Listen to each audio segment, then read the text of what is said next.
Welcome back to You Son of a Witch. This week, we're going to be doing what do we call it? A wizarding probe. Yeah, a wizarding probe into two really cool flash fiction stories that you guys sent us. Absolutely. Full of magic and adventure, right from the world of flash fiction. That's right. So if you guys like those wild tales full of sons of witches and fantastic creatures, be sure to rate and follow You Son of a Witch. All right, so without further ado. Yeah, let's dive right in. We've got two really interesting stories this week, two very different flavors of fantasy. Yeah, so the first one we're going to be looking at is The Enchanter of Edinburgh. And so this one takes place during the Edinburgh International Festival. Oh, yeah. I love that setting. It's really cool, right? And you kind of get the sense that the festival itself is almost like a character in the story. Definitely, I agree. With all the crowds and the tourists and the winding streets. Yeah, and you meet Katrina, who's our main character, this sort of young enchanter who has some strong opinions about the tourists. Yeah, she's definitely not a fan. No, she's not a fan, but she's also not just some, performer in a costume. Right, right.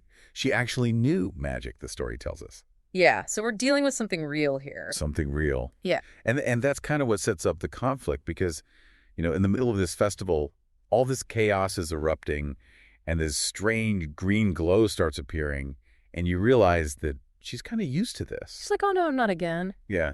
Every festival, something was drawn to the crowds. Right, like this is not her first rodeo. Right, exactly. So what did you think about that whole moment with the puppet show? I thought that was a really cool way to introduce the conflict. Yeah, it's really unsettling. You're watching this puppet show and suddenly the puppets are moving in this weird way and there's this green light and people are getting freaked out Yeah. and it's like, okay, something's definitely wrong here. And Katrina seems almost weary, right? Like she's tired of this happening over and over again. Yeah, and it's like she's seen this before. She knows that this is something that happens whenever there's a big gathering of people in the city. Right, like the energy of the festival is almost like a beacon. Exactly, yeah. So how does she go about trying to figure out what's causing all this? Well, that's where it gets really interesting because she doesn't, pull out a big book of spells or start chanting or anything like that. Right.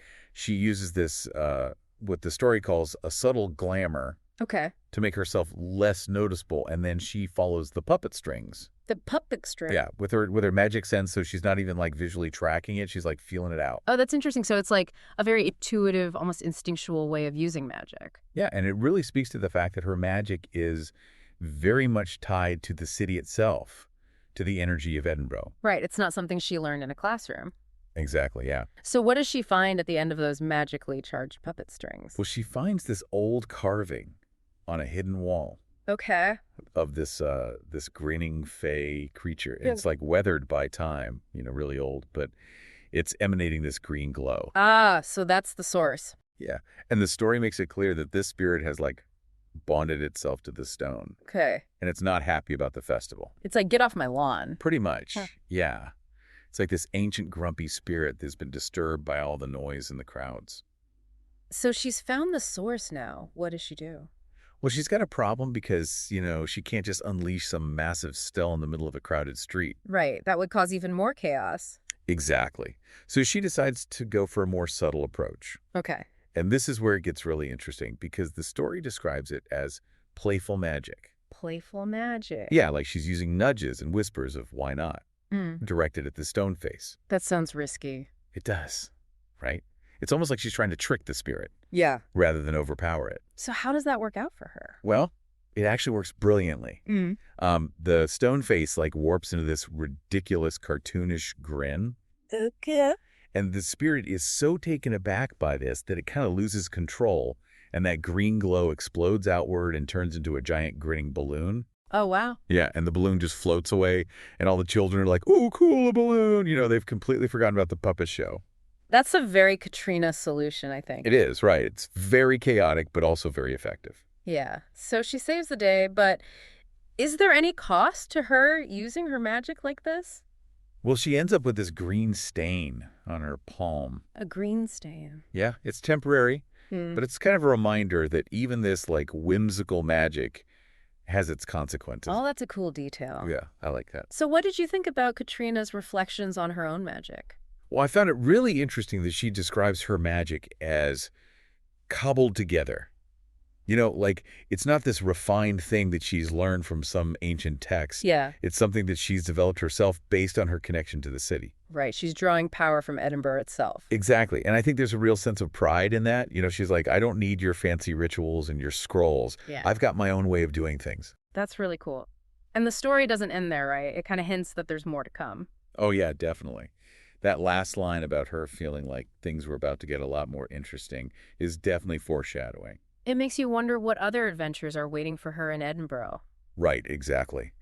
Now, in terms of, familiar fantasy tropes, Yeah. how did you see those playing out in The Enchanter of Edinburgh? Well, I definitely saw the fish out of water trope in the contrast between Katrina and the ancient spirit. Yeah, she's this very modern, street-smart magic user going up against this, like, old-world entity. Right, and then you've got the urban fantasy element with the whole story taking place in this very real and very vibrant setting of the festival. And Katrina herself, I think she fits the trickster protagonist archetype really well. Definitely. He's Yeah. all about using her wit and her cunning to outsmart her opponents. Yeah, and she's not afraid to be a little mischievous. No, she's not. And then there's the hidden potential trope, Yeah. which I think is a little more subtle. Yeah. But it's there in the way she seems to instinctively understand the spirit and how her magic works. Right, like maybe even she doesn't fully grasp the extent of her powers. Exactly. And that green stain could be a hint of that, Yeah, maybe. Like there's something more there. And lastly, that ending with her sense of anticipation definitely has that something wicked this way comes vibe to it. Oh, yeah, for sure. Like there's a bigger threat looming on the horizon. Right, it makes you want to know what happens next. Absolutely. Okay. Okay, so moving on to our second story, The Samurai Sorcerer. All right, now this one is a very different story, very different setting, very different tone. Yeah, we're transported to feudal Japan. Right, a world of samurai and honor and duty. And the main character, Hiroshi, he's this very stoic, very traditional samurai who sees magic as basically just folktales.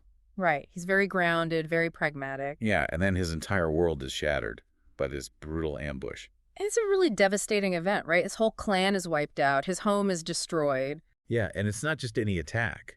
It's these creatures wreathed in shadow. Right, summoned by this warlord who's using dark magic. Yeah, it's this really horrific violation of the natural order, and it completely upends Hiroshi's life. So what did you make of Hiroshi finding the ancient scroll in the wreckage of his home? Well, I think it's a really pivotal moment because the scroll represents everything that Hiroshi is against, Right, he's a warrior, Yeah. a man of steel and tradition. Yeah, and here's this object, this artifact that's pulsating with power with a sense of vengeance. Right, and it's almost like it's calling to him. Yeah, and despite his initial resistance, he ultimately decides to use it. Out of necessity, really. Yeah, and it's interesting because the story makes it clear that using this magic is really taking a toll on him. It's like it's poisoning him from the inside. Yeah, he feels sickened by it. He feels conflicted. And we see this transformation, right? He becomes the Shadow Samurai. Yeah, and he's no longer just this honorable warrior. He's become this figure of fear, His reputation precedes him, right? People are terrified of him, and that's not something he ever wanted. but it's a tool that he feels he has to use. Yeah, and when he finally confronts the warlord, there's this sense of urgency, this almost like a single-mindedness to his purpose. There's no subtlety left. Right, he's not trying to be strategic anymore. He's just consumed by rage. And that courtyard battle is just brutal. It's a massacre. He's cutting down soldiers left and right, and he's even pushing back against the warlord's magic. Yeah, and it's clear that he's become incredibly powerful, but it's also clear that this power is coming at a cost.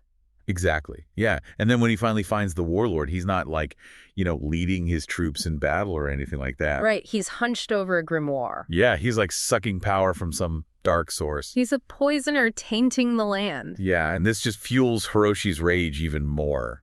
But even in that moment of fury, there's this internal struggle, isn't there? Yeah, he's torn between wanting to use the scroll's power to defeat the warlord and his own sense of honor. Right, he doesn't want to become the very thing he's fighting against. Exactly, and that struggle comes to a head when the warlord transforms into this monstrous creature. Yeah, he becomes a physical manifestation of his corrupted magic. Yeah, and it's like a turning point for Hiroshi.